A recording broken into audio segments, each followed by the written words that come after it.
My name is Ivy, and I will be your conference operator today. At this time, I'd like to welcome everybody to the Victoria's Secret & Company third quarter 2023 earnings conference call.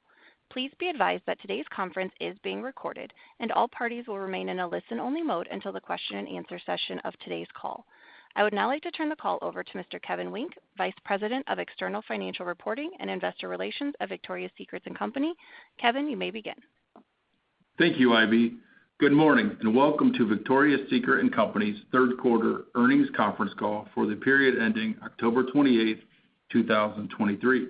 As a matter of formality, I would like to remind you that any forward-looking statements we may make today are subject to our safe harbor statements found in our SEC filings and in our press releases. Joining me on the call today is CEO Martin Waters and CFO Tim Johnson. We are available today for up to 45 minutes to answer any questions. Certain results we discuss on the call today are adjusted results and exclude the impact of certain items described in our press release and our SEC filings. Reconciliations of these and other non-GAAP measures to the most comparable GAAP measures are included in our press release, our SEC filings, and the investor presentation posted on the investor section of our website. Thanks, and now I'll turn the call over to Martin. Thanks, Kevin, and good morning, everyone. Before we dive right in, I want to first share my appreciation and gratitude for the hard work and dedication of our associates and partners around the world. I'm especially thankful for the team's continued commitment and for all they're doing as we move forward throughout the holiday season. I speak to you today very energized with our holiday season now in full swing and with excitement about our sales performance in November to start the fourth quarter. In North America, both in stores and online, the November sales and margin result was our best monthly performance in nearly 2 years, which we believe is evidence our initiatives are working and is led by strong response to holiday, giftable merchandise assortment, improving customer experiences, a powerful marketing message with Mariah Carey. Our international business has great momentum. Our footprint is growing both in stores and online. Our partners are performing very well, and we continue to be excited about performance in China. As I have consistently talked about, our teams have been working tirelessly on multiple growth initiatives designed to create momentum as we enter the second half of the year and into the holiday season, and we're delivering on those key initiatives. Initiatives such as new multi-tender loyalty program, new customer experience enhancements in our digital business, product improvements and launches to enhance Victoria's Secret brand and accelerate our beauty business, a reimagined merchandise strategy for our PINK brand, and of course, the return of the iconic fashion show with the Victoria's Secret 2023 World Tour. Now, turning to the third quarter for a moment, we delivered results within our guidance range, and our sales trend in North America continued to improve as planned each month throughout the quarter, with October being the strongest month of the year, now happily exceeded by November, of course. Outside of North America, our business continues to provide profitable growth across stores and digital, with international system-wide retail sales up high teens in the quarter, driven by growth in China and globally with our franchise partners. Our teams are doing an excellent job of managing selling margins, diligently controlling costs, and delivered inventory levels at Victoria's Secret and PINK down 9% to last year, and we have agility heading into the holiday season and into the new year. Overall, sales declined 4% in the quarter compared to last year, which was at the midpoint of our guidance. In North America, sales trends improved in the quarter in both stores and digital, driven by sequential improvement from last year in average basket size and in traffic. Conversion in our digital channel also improved as compared to second quarter, and it was roughly the same in our stores business. Adore Me sales were up year over year again this quarter and represented about 5 percentage points of total sales growth for VSCO in the quarter. From a merchandising perspective, external market data indicates that sales for the intimate market in North America as a whole decreased mid-single digits in the quarter compared to last year. Importantly, we remain the leader in market share for the intimates category, including both bras and panties. Our share remained essentially flat with digital share up slightly and stores share down slightly. From a merchandise category perspective, starting with Victoria's Secret, our beauty business continues to be our best performing category. We also saw significant trend improvement in panties, bras, and sleepwear in the quarter. Within PINK, intimates and sleepwear outperformed apparel. Our new reimagined PINK apparel assortment began delivering to our stores and digital customers during the quarter. We acknowledge that it will take time to turn around that business and believe we're on a path towards improvement with some definite green shoots of recovery. We estimate that the apparel challenges in PINK negatively impacted the third quarter sales result by approximately 3 to 4 points. Aside from the financials, over the last 90 days, we've executed several key actions in support of our strategy and brand positioning for the long term. For example, our loyalty program now has more than 22 million members who drive approximately 75% of our sales on a weekly basis. We kicked off the holiday season with new product arrivals and a powerful marketing message featuring Mariah. From a technology perspective, we launched over 50 new releases, impacting the overall customer experience on our digital platforms and apps. And we expanded our Store of the Future fleet to 71 stores, or approximately 8% of the fleet in North America, and will be at 85 stores by the end of the year. Looking forward, our outlook for the fourth quarter embeds results from November, and overall for the quarter, we expect sales to increase in the range of 2 to 4% compared to last year. Quarter to date, through Cyber Monday, we estimate we have generated roughly 1/3 of our fourth quarter sales, and obviously we have many very large days and weeks to come in December. We're forecasting an adjusted operating income in the range of $245 to $285 million for the fourth quarter. And for the full year 2023, we're forecasting sales to decrease in the range of 2 to 3% compared to last year, and we expect adjusted operating income to be in the range of $290 to $330 million. At our Investor Day in October, we discussed 3 strategic priorities. Number 1, accelerate the core. 2, ignite growth. 3, transform the foundation. And in particular, spent lots of time on our plans for our key area of focus, which is obviously the North American business. With the long-term health of business in mind, we're energized by the start of the holiday season and the positive signs in the business, and remain committed to our initiatives designed to leverage our market leadership position and unlock our opportunity to convert significant cultural influence into long-term financial growth. Thank you, and that concludes our prepared remarks. At this time, we'd be more than happy to take whatever questions you might have.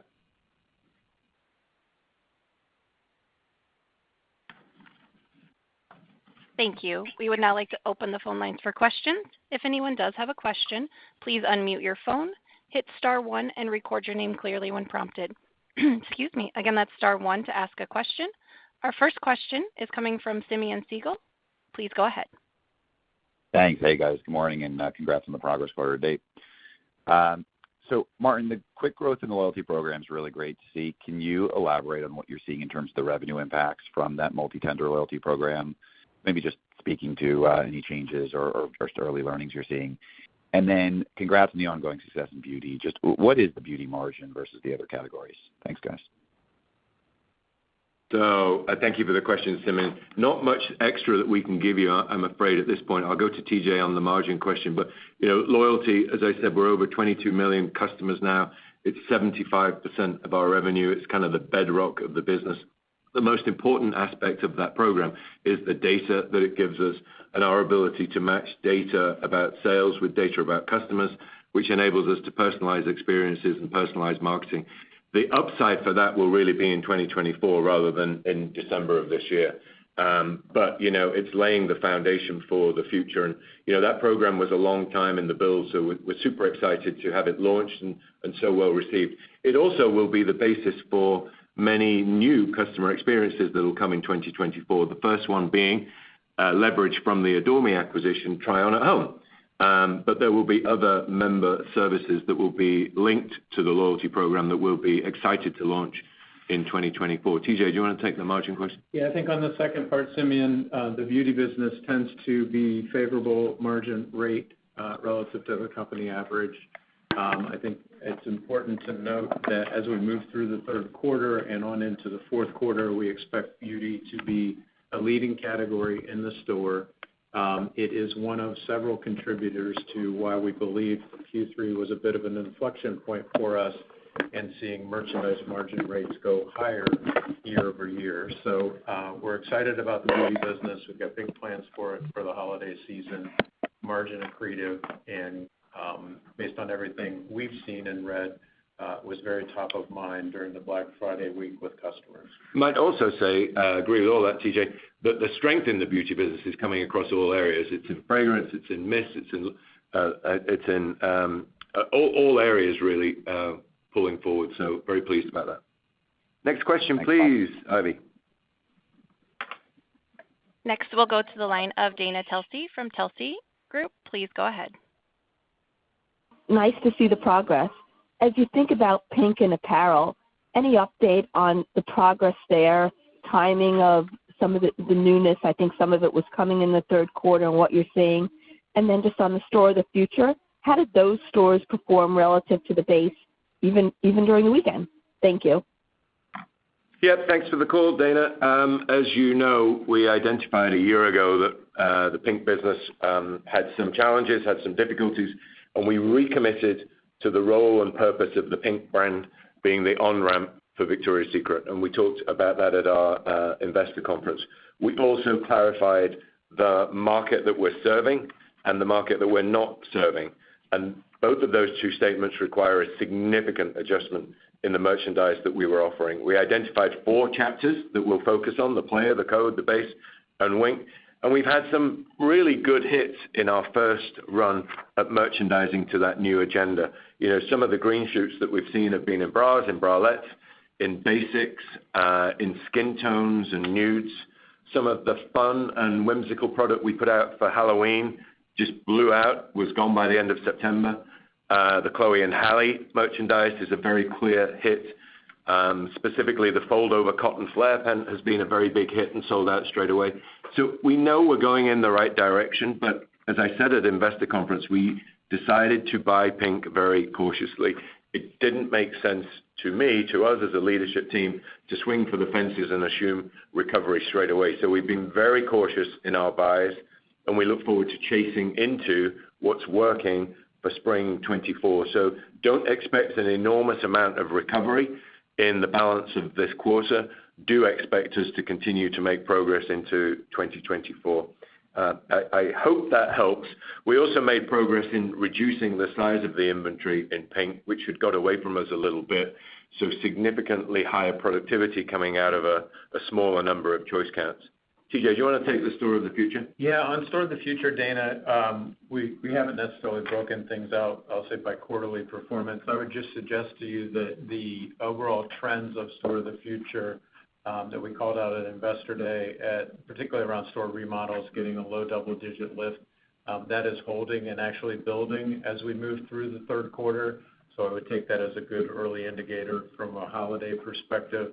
And then the teams have done a very nice job of keeping us on track for 2023 in terms of both new store openings and store remodels. So feel very confident by the time we get to the end of the quarter, we'll have about 10% of the fleet, or about 85 stores, as Martin mentioned, in the new Store of the Future format. So, yes, and good point. Martin's whispering to me here. International. I would be remiss if I didn't mention that Store of the Future has been equally well received around the world from our international partners and also our customers as we continue to grow out the store fleet there. And as you know, we have plans for upwards of 100 stores a year over the next 2 to 3 years to build out the international fleet. So all signs pointing green on Store of the Future performance and opportunity.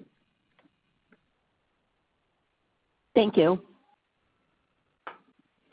Next, we'll go to the line of Alex Stratton from Morgan Stanley. Please go ahead. Great. Thanks a lot for taking my question, and congrats on the acceleration you're seeing. I wanted to focus in on that. Like, how do you think of it in aggregate? Is it a function of just the initiatives flowing through? Is the category at all improving? And did you change your promotional strategy at all? Like, I'm just wondering if that's factoring in. Thanks a lot. Yeah, thanks, Alex. Good question, and of course, a question we ask ourselves continuously. I'll repeat what I said on the market size. So for the quarter that we just completed, the market declined at a very similar rate to the decline that we saw in Q2. So low to mid-single digits decline. We held our share during that period. The way we see it is that we've seen receptivity to newness that we've brought into the business. And that shouldn't be a surprise to anybody who's followed the company for a long time. This category our categories respond well to newness, and we've seen that in beauty, we've seen it in PJs, we've seen it in core bras, we've seen it in panties, we've seen it in novelties. So when we get new product that resonates with the consumer, that's the biggest single thing we can do. You asked about promotionality. Our promotionality in the quarter was about the same as it was year over year. Our adjusted product margins were up slightly. And I will tell you that in November, we had a strong performance in November, that our margins were up slightly in November. So even though we appear to have been really quite promotional, we were more surgical and more targeted. And I think the team did a really good job of managing the big moments very aggressively and preserving margin. We've also seen digital enhancements helping our position. So our digital business is now 35% of our total system. It was 30% last year. That's coming from growth in our North American business with VS and PINK. Many of the enhancements that Chris Rupp has been working on with her team. So lots and lots of digital enhancements. Plus, of course, the great performance from Adore Me weighing in to help that with 5 points of our growth. And also, I'd be remiss if I didn't mention store traffic. That store traffic, particularly in November, was strong for us and ahead of where mall traffic came in. So, across the board, there are lots of things that are coming together to help that momentum. And perhaps most importantly, I should say, is the team. Under Greg's leadership and Chris's leadership and the entire leadership team, things are really starting to gel. We feel like we have the right people at the table and we're making good choices and planning well for 2024. Hope that helps. Yeah, thanks a lot. Good luck. Next, we'll go to the line of Matthew Boss from JP Morgan. Please go ahead. Great, thanks. So, Martin, what would be your best assessment, or maybe just an update on the health of the North America intimates category? Maybe what inning would you call your initiatives today? And then, TJ, how best to think about the balance between driving top line relative to profitability, given the elevated marketing and technology investments? All right, I think that's 3 questions. I'll take the first 2. So, how do I feel about the category? It's difficult to know. We were very surprised by the decline in the category that we saw in Q1, that we hadn't seen that coming. During good times and bad, the intimates category has been very stable over the long run. So to see a high single-digit decline in Q1 and then mid-single digits in Q2 and Q3, it's unusual. And I've talked a little bit about this at Investor Conference. Do we think that it's structural, that somehow women are going to be wearing bras less often or replacing them less frequently, that there is a structural decline in the market? I have a hard time believing that that's so. There is definitely some fashion trend around young women to not wear bras all of the time. And there's definitely a trend towards more sports bras and more lounge bras, less constructed bras. But none of those things I see as being structural threats to our business. I think we're in a good position to take advantage of whatever the trends are in the market and to respond to them accordingly, whether it be with bralettes or with the rebirth of our sport business. I think just innovation is the most important thing that will drive the category. And, as we're the largest player in the category by some distance, it's up to us to drive the market as a whole. And we used to do that in the old days, and we're determined to do that in the new days. What innings are we in terms of, the health of the company and the rebuild of the company overall? Probably mid-innings, I would say. I think we've made good progress. We feel good about the foundational work that we've put in place in transforming the way in which we do business. I think we feel very good about our growth initiatives. Our international business is on fire. The Adore Me business is fantastic and bodes incredibly well for the technology we can borrow from them and leverage from them. The team there are working incredibly well, so feel really good about that. But there are so many things ahead of us. We've only just begun the journey on personalization. We're only just beginning to look at how AI can dramatically impact the way we go to market. We're only just beginning to look at how this new team and the new merchandising initiatives can show up, and how the House of Victoria can come to life, and how the store of the future and all the digital enhancements that we're making can make a difference to the customer. So there's a lot more to come for us. So I think probably my best assessment is mid-order. TJ, do you want to take the last question? Yes. So from a top-line perspective, Matt, I think building on Martin's comments, I think in terms of identifying the opportunities and executing against them, we're probably middle innings, as he mentioned. I think in terms of seeing the benefits start to flow through the P&L, which I think is where your question was going, I'd say from our perspective, third quarter is some of the early innings of that. So we've been working on a number of the initiatives throughout this year and investing in them, particularly around technology and some of the brand repositioning efforts, and seeing an inflection point in third quarter in terms of growth in merchandise margin rate, seeing an inflection point in terms of the trend of the business in North America, and seeing that continue on into the early holiday season, I think tells us that we're on the right track. I think the challenge has been and will continue to be seeing the North America business continue to build into the fourth quarter, build into spring season. I think we've demonstrated a willingness and an ability to hold cost, and we've got new cost initiatives coming online here just in the fourth quarter around cost of goods that Chris and Dean and their teams have been working on. So I feel like we are right where we want to be in terms of that inflection point and seeing the flow through happen in the business as we start to see improvements in North America business. So, again, some of these initiatives are just now starting to show up in the top line and starting to flow through in the P&L, although we've been working on them for months. Thanks, Ivy. Next, we'll go to the line of Alex Xiao from Bank of America. Please go ahead. Hi, thanks for taking my question. On your strategic focus in reclaiming the sports bra category, can you talk about how the category did in the quarter versus the market? Have there been other notable launches since the Featherweight Max? What is your sports bra launch calendar like compared to your core bra launch calendar? And then just lastly, in your view, what differentiates or is most attractive about a VS sports bra versus a pure offering? Thank you. Oh, thanks for the question, Alex. This is a very sore subject with me because, as the team hear from me just about every day, banging the table on sport, we need to be better at sport. One of the missteps of the Victoria's business back in 2016, 17, and beyond was not participating in the sports bra market. Back in 2015, we had 16% share of the sports bra market. Today, we have 3.5% share of the sports bra market. So we're not really, in the top 10, and we've got to rebuild. We have got to be right at the top of that list, and that will be a multi-year endeavor. The very first meaningful change that we made was the launch of the Featherweight Max, as you mentioned, and it was very successful.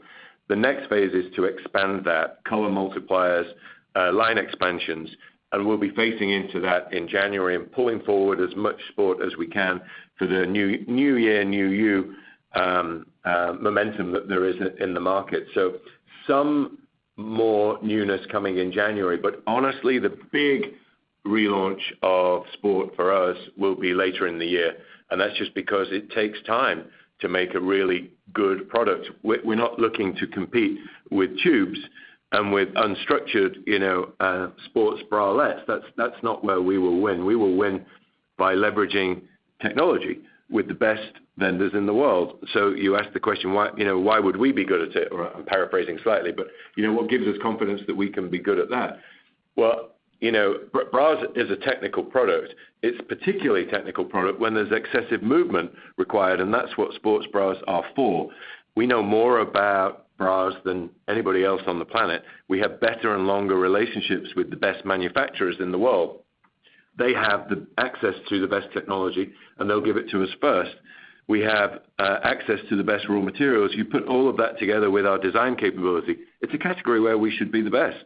And we know we can do it because we've done it in our history. So for us, it's a full court press to get after sport in the broadest sense, starting with sports bras.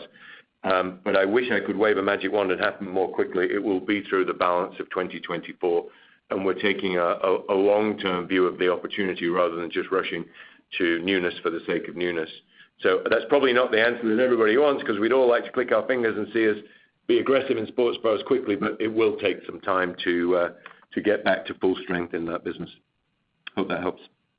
Very helpful. Thank you. Next, we'll go to Erwin Borchow from Wells Fargo. Please go ahead. Hey, Erwin. Okay. I guess 2 questions for TJ, or Martin, actually. Just first, when we think about the improvement in comps, both digitally and in store, and let's take out the extra week for 4Q. You're down, when you take out Adore Me, your digital comps are down roughly high singles. The stores are down low doubles. Which of those channels would you expect to improve the fastest or improve the most as you guys continue to work on improving the business? Is there a reason why one channel would outperform the other? And then the second question would be, TJ, on the $250 million of COGS benefits that you have spoken to at the Analyst Day, can you remind us the timing of that? When will those start to flow in to the P&L? Do those start to benefit you into next year? Is there anything at this point you can talk about next year on margin as it pertains to those cost savings? Thank you very much.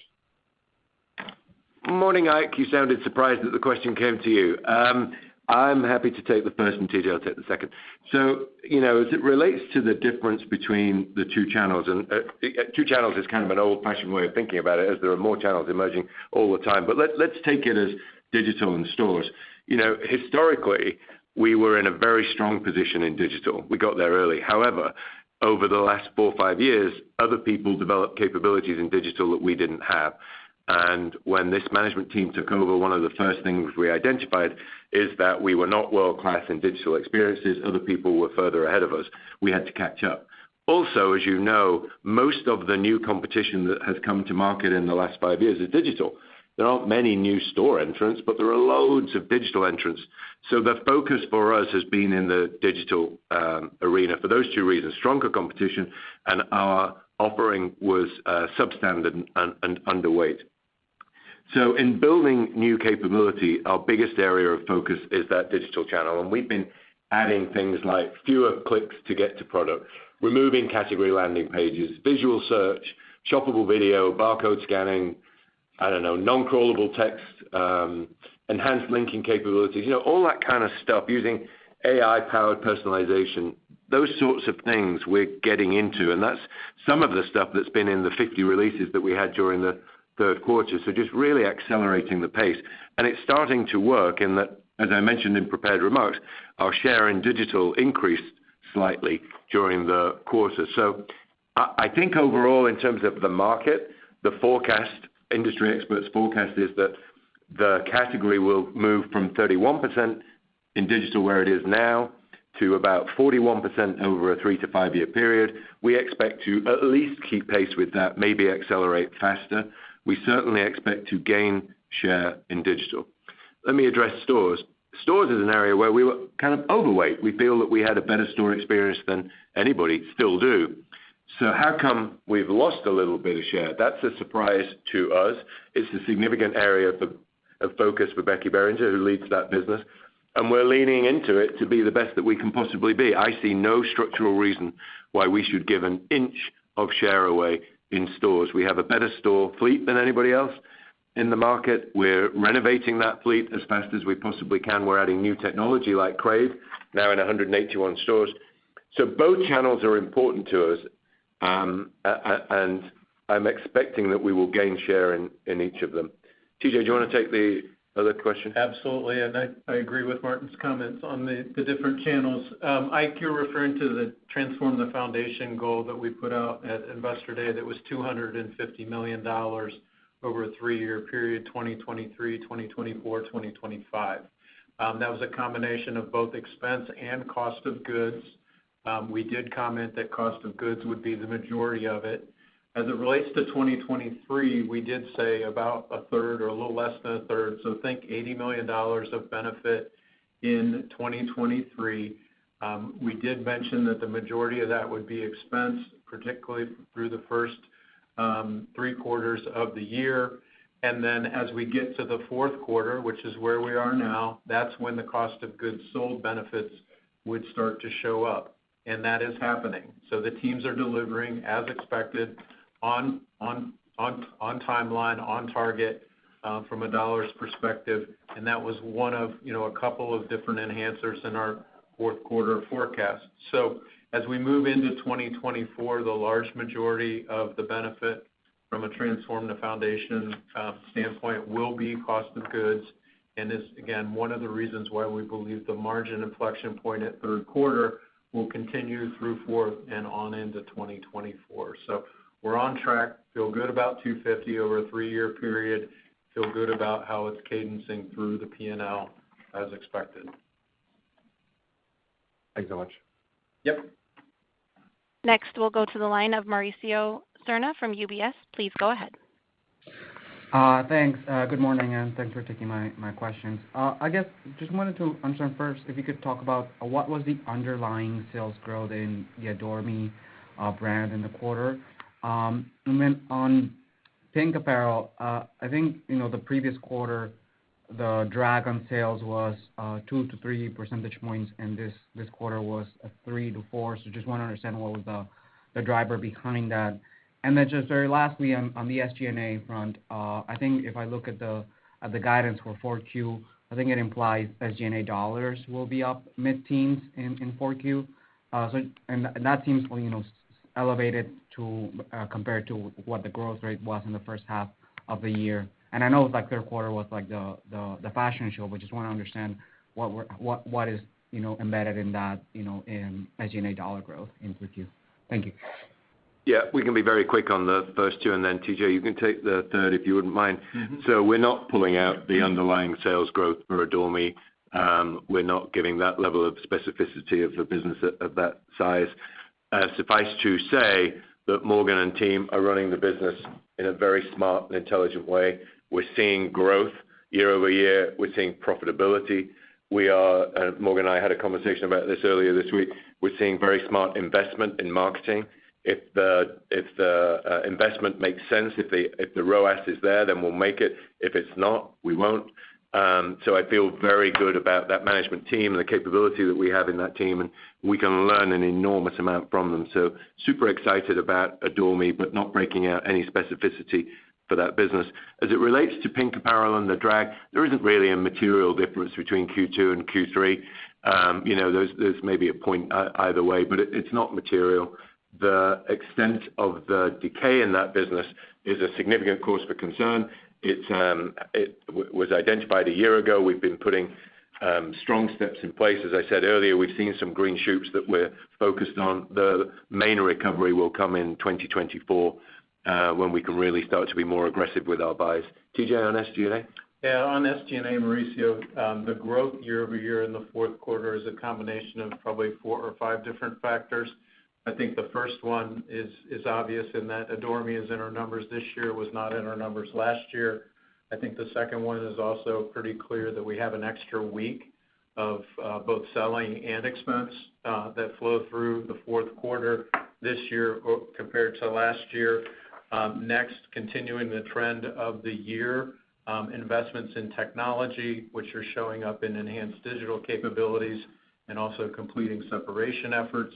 That's an ongoing activity. I think the next item of note, it would be based on the improvements in trend in the business in third quarter and in early fourth quarter. We do believe that incentive compensation expense will be up year over year. Again, last year at lower levels, this year performing closer to our internal budgets and expectations. So those are probably the 4 or 5 biggest items, Mauricio, and then some other items down below or smaller in nature would be timing between third and fourth quarter or going into next year. So feel very comfortable that the core operations of the business from an expense standpoint, so how we operate stores, how we operate our distribution centers, how we're managing headcount and costs, feel very good about those disciplines throughout this year and as we head into next year.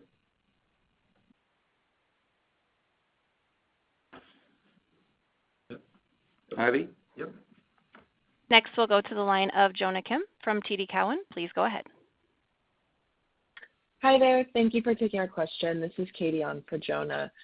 Just first on the holiday season, what do you believe will be the key drivers there, and how much of that is related to promos versus newness and just category strength? And then my second question is on the beauty category. What do you think is driving the strength in that category, and how do you see that assortment fitting into the larger Victoria's Secret and PINK brands over time? Thank you. Hi, Katie. Thank you for the question. Great question about what are the key drivers in the holiday season.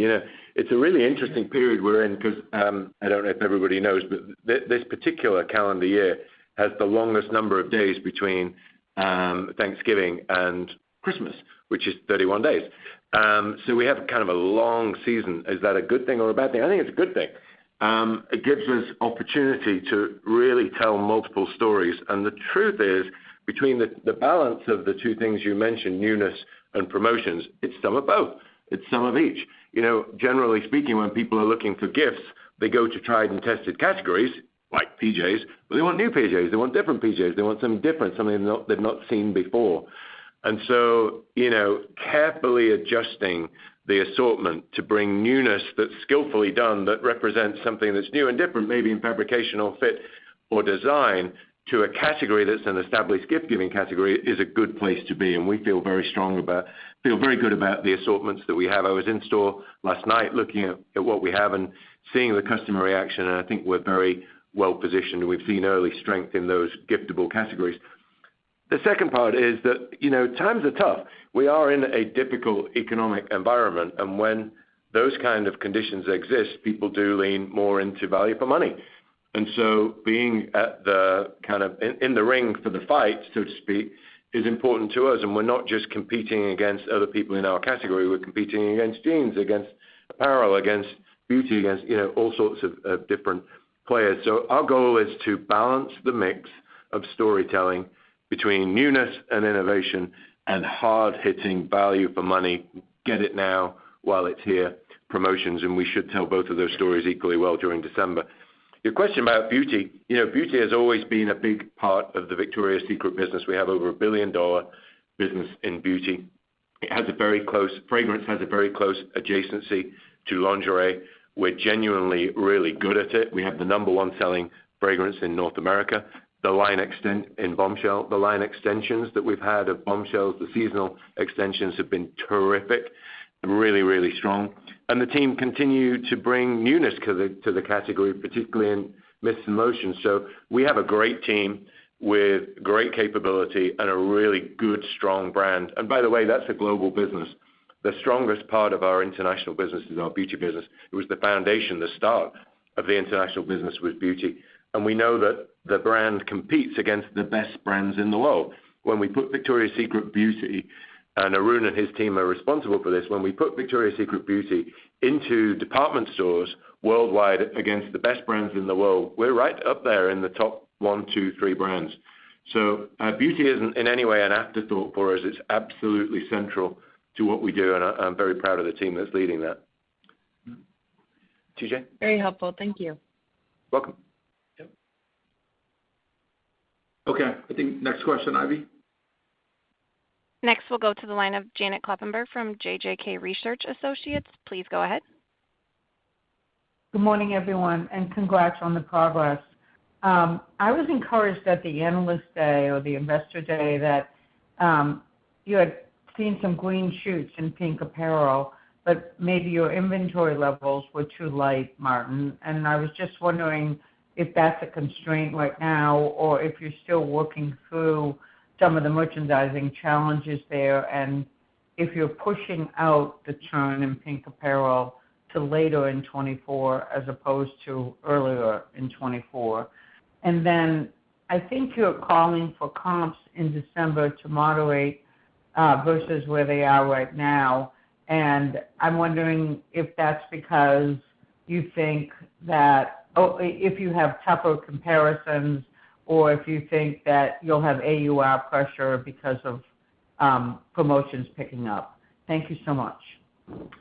Thank you, Janet. Good to hear from you. I'll take the second part, and then TJ, I'll maybe ask you to take some of the second part. In terms of our plan for the year, it's not unusual after a very strong Black Friday and Cyber Monday to see a kind of a lull during the early part of December and things to slow down. As we look at historical patterns, we've seen that before.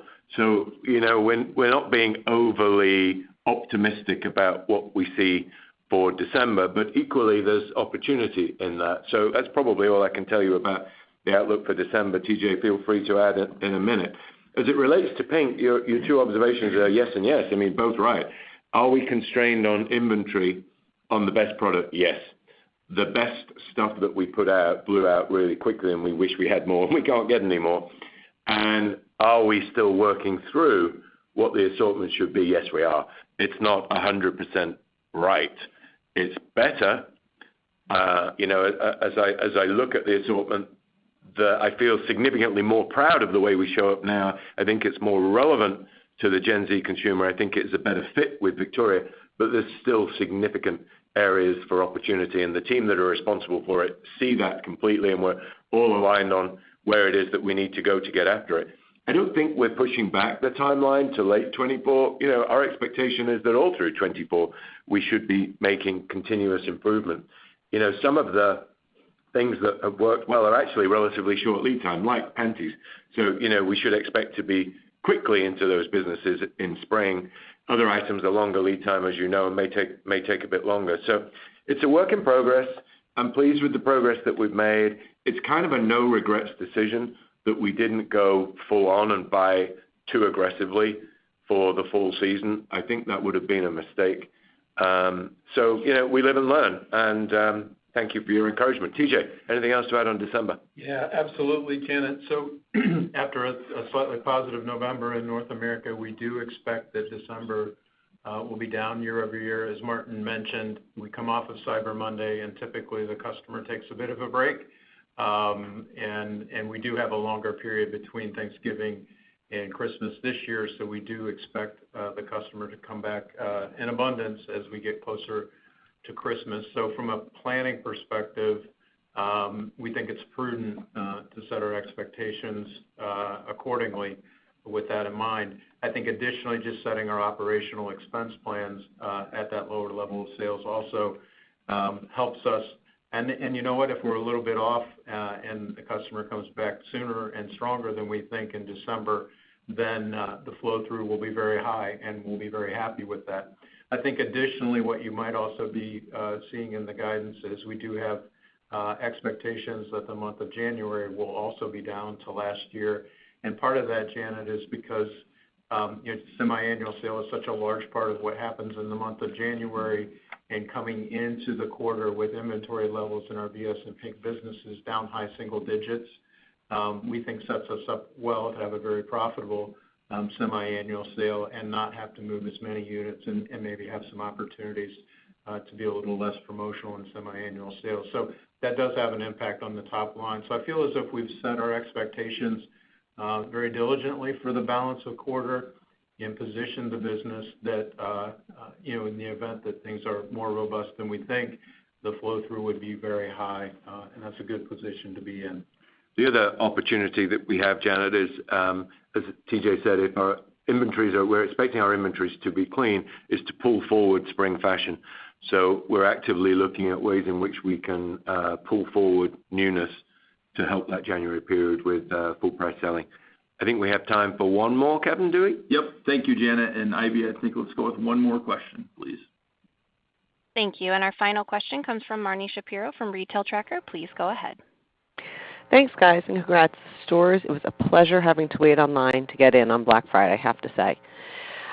You have made some big investments in the third quarter, marketing moments, I would call them, from the show, Netflix, etc. I'm curious if you could just talk a little bit about the halo effect. Did you see a bump in traffic around those events? Did you see the sell-through that you were expecting? And curiously, millennials grew up with Victoria's Secret. It was where they went. It was their be-all, end-all.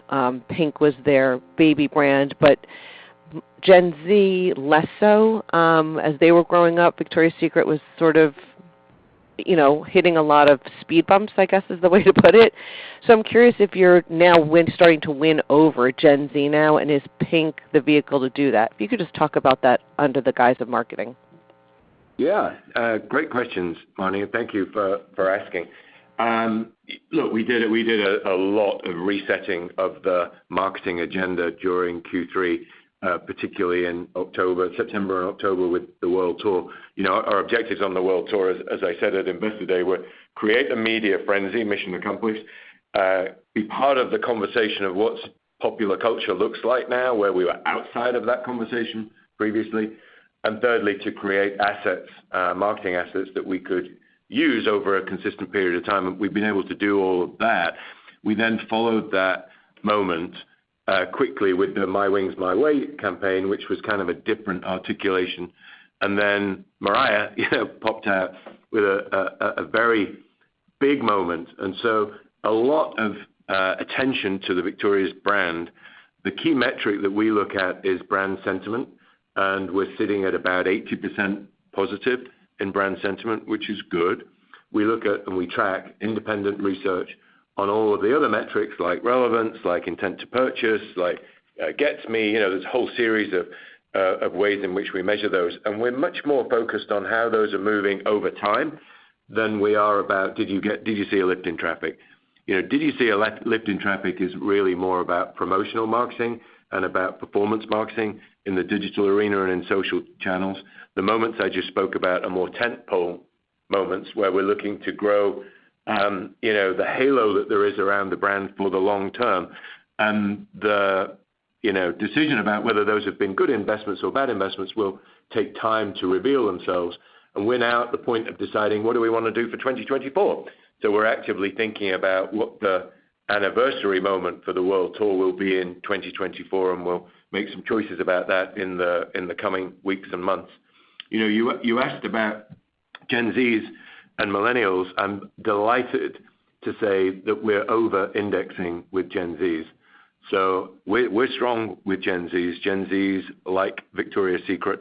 We're under-indexing with Pink for reasons that we've spoken about. So that just brings even more opportunity. When we get Pink back on its game, I'm super confident that we'll get Gen Zs and Gen Ys to come in strong. The area of opportunity for us has been millennials, where we've been underweight with young millennials, and we continue to look very hard at that cohort, and our personalized marketing capability will enable us to market differently, not just by generation, but also by psychographic behavior. And as we talked about at Investor Day, we've identified specific target customers that we want to reach, and we'll be marketing to them differently depending on their preferences.